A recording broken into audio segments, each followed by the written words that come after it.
Assalamualaikum warahmatullahi wabarakatuh.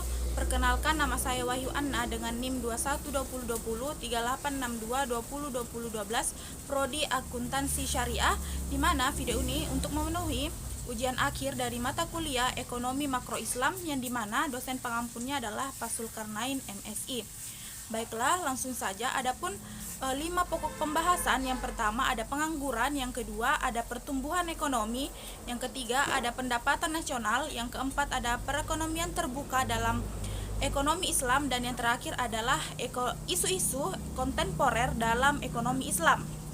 Nah, adapun yang pengangguran adalah seseorang yang tergolong dalam angkatan kerja yang dimana usianya adalah 15 tahun sampai 65 tahun dan ingin mendapatkan pekerjaan namun belum berhasil memperolehnya.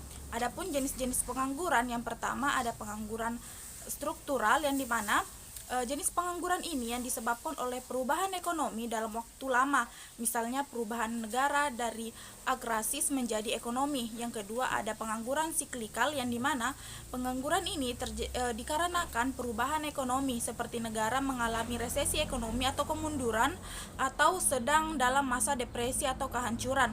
Adapun yang ketiga pengangguran friksional yang dimana jenis pengangguran ini seseorang belum bekerja dikarenakan masih kesulitan memperoleh pekerjaan yang sesuai. Adapun yang keempat ada pengangguran musiman yang dimana jenis pengangguran ini berkaitan dengan ekonomi jangka pendek seperti sektor perkebunan. Contohnya seorang petani kebun sedang menganggur lantaran menunggu musim panen tiba. Adapun pengangguran terbuka yang dimana keadaan ini seseorang tidak bekerja tetapi masih berusaha mencari pekerjaan. Ada yang keenam setengah menganggur yang dimana kondisi ini merupakan pekerjaan yang mempunyai pekerjaan namun jam kerjanya sedikit, biasanya kurang dari 36 jam dalam seminggu. Adapun yang terakhir pengangguran terselubung yang dimana jenis pengangguran ini disebabkan oleh produktivitas tenaga kerja menurun. Adapun terjadinya pengangguran yang dimana besarnya angkatan kerja yang tidak seimbang dengan kesempatan kerja. Kedua, masyarakat atau warga negara tidak memiliki keterampilan tinggi serta tingkat pendidikan yang rendah. Yang ketiga, adanya kemajuan teknologi yang menggantikan manusia dalam beberapa hal. Kemajuan teknologi tertentu berdampak baik untuk manusia, yang dimana bertujuan untuk mempermudah manusia. Namun kemajuan teknologi juga dapat berdampak buruk, di mana peran manusia digantikan oleh mesin sehingga kesempatan kerja semakin kecil. Adapun persaingan pasar global. Adapun dampak dari pengangguran, yang pertama memperbaiki mutu pendidikan dengan tujuan supaya masyarakat memiliki tingkat pendidikan setara. Yang kedua memperluas lapangan kerja dengan cara menggiatkan program kerja padat karya atau mendorong ekspor dan sebagainya. Adapun yang ketiga, meningkatkan keterampilan dan kualitas tenaga kerja yaitu dengan melakukan pelatihan. Adapun materi kedua itu pertumbuhan ekonomi. Pertumbuhan ekonomi adalah kondisi di mana masyarakat suatu negara atau wilayah mengalami peningkatan pendapatan yang dapat disebabkan oleh kenaikan produksi barang dan jasa. Nah, adapun faktor yang memengaruhi pertumbuhan ekonomi tersebut, yang pertama ada sumber daya manusia atau SDM yang dimana dijadikan salah satu faktor yang mempengaruhi pertumbuhan ekonomi. Alasannya itu adalah karena elemen tersebut dapat memperbaiki atau justru menyengsarakan kemampuan dagang suatu negara. Adapun yang kedua, sumber daya alam atau SDA, yang dimana contoh pertumbuhan ekonomi ini dalam hal ini adalah keseimbangan kekuatan ekspor dan kualitas produknya.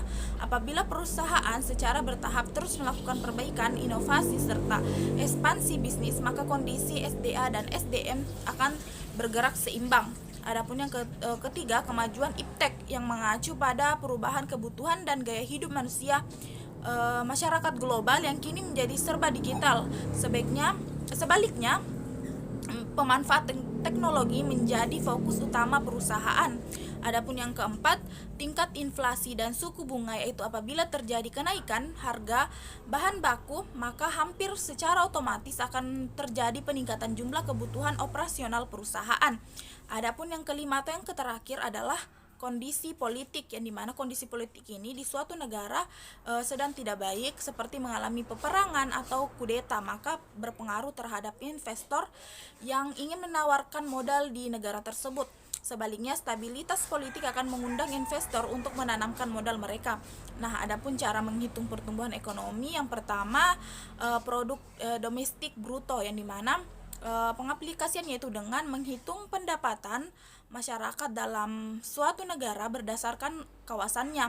Adapun yang kedua, produk nasional bruto, yang dimana cara menghitungnya adalah dengan membandingkan jumlah PNB dari periode ini dengan kurun waktu sebaliknya. Adapun materi ketiga, yang dimana adalah pendapatan nasional. Pendapatan nasional adalah suatu bentuk tolak ukur yang dipakai untuk memperhitungkan suatu perekonomian negara untuk memperoleh gambaran tentang perekonomian yang sudah dicapai dan nilai pengeluaran yang diproduksi. Singkatnya, pendapatan nasional adalah suatu alat ukur untuk menentukan tingkat perekonomian suatu negara. Nah, adapun manfaat dari pendapatan nasional tersebut, yang pertama, untuk mengukur laju pertumbuhan ekonomi nasional. Dengan adanya pendapatan nasional, negara bisa tahu apakah ada peningkatan dari laju pertumbuhan ekonomi di suatu negara tersebut dari tahun ke tahun, atau mengalami kemajuan atau sebaliknya mengalami kemunduran, sehingga bisa dilakukan evaluasi ke depannya. Adapun untuk mengetahui struktur perekonomian suatu negara, kita bisa lihat suatu negara mendapatkan pendapatan paling tinggi dari sektor mana, apakah pertanian atau industri. Adapun menjadi landasan perumusan kebijakan pemerintah. Nah, setelah pemerintah mengetahui tingkat perekonomian negara, maka bisa dilakukan evaluasi terkait dengan kebijakan agar bisa ditingkatkan lagi. Adapun faktor yang mempengaruhi pendapatan nasional ada 3. Yang pertama, konsumsi dan tabungan. Yang kedua, investasi. Dan yang ketiga adalah permintaan dan penawaran aggregate. Nah, adapun konsep dari pendapatan nasional sendiri, yaitu ada yang pertama, pendapatan nasional neto atau NNI, yaitu pendapatan yang dihitung menurut jumlah balas jasa yang diterima oleh masyarakat sebagai pemilik faktor produksi. Besarnya NNI dapat diperoleh dari NEP atau dikurangi pajak tidak langsung. Nah, yang kedua ada pendapatan perseorangan, yang dimana PI, yaitu jumlah pendapatan yang diterima oleh setiap orang dalam masyarakat, termasuk pendapatan yang diperoleh tanpa melakukan kegiatan apapun. Nah, adapun pendapatan yang siap dibelanjakan, yang dimana yaitu pendapatan yang siap untuk dimanfaatkan guna membeli barang dan jasa konsumen, yang selebihnya menjadi tabungan yang disalurkan kepada investasi. Adapun produk domestik bruto, yaitu jumlah nilai produk berupa barang dan jasa yang dihasilkan oleh unit-unit produksi di dalam batas wilayah satu negara domestik selama 1 tahun.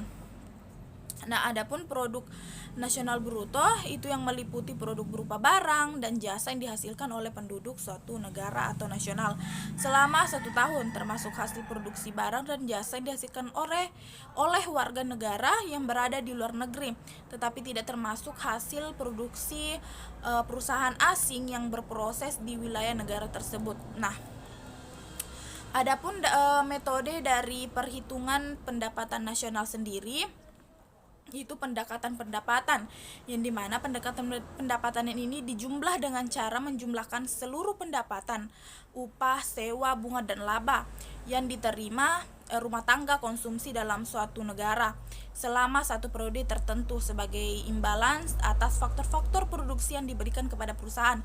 Cara perhitungannya adalah PN W dalam kurung wages atau salary tambah I atau dalam kurung interest tambah R atau dalam kurung rent tambah P atau profit. Nah, adapun pendekatan produksi, yang dimana pendekatan produksi adalah cara menghitung pendapatan nasional dengan cara menjumlahkan nilai seluruh produk yang dihasilkan suatu negara dari bidang industri agraris, ekstraktif, jasa, dan niaga selama satu periode tertentu. Cara penghitungannya nilai tambah atau NT sama dengan nilai output atau NO dikurang nilai output antara NI. Nah, adapun pendekatan pengeluaran, yaitu dengan cara menghitung jumlah seluruh pengeluaran untuk membeli barang dan jasa yang diproduksi dalam suatu negara selama satu periode tertentu. Adapun materi keempat, yaitu perekonomian terbuka dalam perspektif Islam. Perekonomian terbuka adalah perekonomian yang melibatkan diri dalam perdagangan internasional atau ekspor dan impor barang dan jasa serta modal dengan negara-negara lain. Sistem ini memberikan kesempatan bagi masyarakat untuk berinteraksi dalam bidang ekonomi dengan negara lain, baik itu perseorangan, swasta ataupun pemerintah. Adapun penyebab terjadinya perdagangan nasional dalam sistem perekonomian terbuka, yang pertama ada perbedaan kondisi produk, yaitu mengarah pada kualitas produk juga menjadi alasan terjadinya perdagangan internasional. Adapun yang kedua, menghemat biaya produksi, yaitu untuk menekankan tingginya biaya produksi dengan cara menghasilkan produk dalam skala jumlah yang lebih besar. Adapun yang ketiga, perbedaan tingkat selera, dan yang terakhir adanya prinsip perbandingan keunggulan. Nah, adapun ekonomi terbuka itu ekonomi 4 sektor. Nah, ekonomi terbuka juga disebut ekonomi 4 sektor, yaitu ekonomi yang dibagi menjadi 4 sektor. Yang pertama ada sektor rumah tangga, yang dimana terdiri dari sekelompok individu yang dianggap homogen dan identik. Adapun dari sektor pemerintah, yang dimana perusahaan merupakan gabungan unit kegiatan yang menghasilkan produk atau barang dan jasa. Ada dari sektor pemerintah yang bertindak sebagai pembuat atau pengatur kebijakan komunitas dan bisnis. Dan yang terakhir ada sektor negara lain, yang dimana yaitu hubungan sektor luar negeri dengan sektor lain. Nah, adapun materi terakhir atau materi kelima yaitu isu-isu kontemporer dalam ekonomi makro Islam. Isu kontemporer adalah pokok persoalan yang terjadi pada masa sekarang dan menjadi permasalahan yang masih hangat dibicarakan. Isu kontemporer dapat berkembang karena banyaknya masalah yang timbul akibat berbagai faktor, baik dari internal maupun eksternal. Nah, adapun isu kontemporer dibagi menjadi 3, yaitu yang pertama, isu saat ini, yang merupakan kelompok isu yang mendapat perhatian serta sorotan publik secara luas serta memerlukan penanganan sesegera mungkin dalam pengambilan keputusan yang komprehensif. Adapun 2, isu berkembang, yang dimana merupakan isu yang perlahan-lahan masuk dalam kehidupan masyarakat, menyebar di ruang publik dan publik mulai menyadari adanya isu tersebut. Dan yang terakhir adalah isu potensial, yaitu kelompok isu yang belum muncul di ruang publik. Nah, adapun macam-macam isu kontemporer konvensional, yang pertama ada inflasi, yang kedua ada ketimpangan pendapat, yang ketiga ada perdagangan internasional, dan yang keempat ada revolusi industri 4.0. Adapun macam-macam isu kontemporer Islam, yang pertama ada keuangan syariah dan produk keuangan, yang kedua pemberdayaan ekonomi dan pengentasan kemiskinan. Ada isu berkaitan dengan bagaimana ekonomi Islam dapat memberikan kontribusi yang lebih besar terhadap pemberdayaan ekonomi dan pengentasan kemiskinan. Ada yang ketiga, perdagangan dan investasi syariah. Dan yang terakhir, pengawasan dan regulasi. Nah, mungkin cukup sekian pembahasan